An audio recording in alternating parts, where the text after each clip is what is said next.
The Epstein files are a Democrat hoax. 3, 2, 1. I'm curious to hear what you have to say. What I think the president's referring to is this newfound interest in Democratic leadership, Nancy Pelosi, AOC, Chuck Schumer, people who didn't speak about Epstein or the victims, people who were actually abused and trafficked.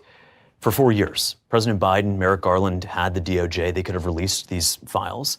Now, all of a sudden, when there's an opportunity to maybe smear the president, they now want to say that because they're not going to be released or they are going to be released, that this somehow implicates the president. When you heard Thomas Massie say he doesn't think the president's implicated, when Jeffrey Epstein's, the attorney that represented some of the women who went against Jeffrey Epstein says that Donald Trump fully cooperated, when Donald Trump kicked Jeffrey Epstein out of Mar-a-Lago when these allegations first surfaced, I think it's an opportunity, it's opportunism for the Democratic Party leadership to use the inherent confusion and ambiguity around the Epstein files to somehow smear the president. You saw Elon do a little bit of this in June when he said that he was in the Epstein files. What does that even mean? So that's what I view it as, is that not the Epstein investigation is a hoax. I think there's obviously real victims there, women who were abused and trafficked.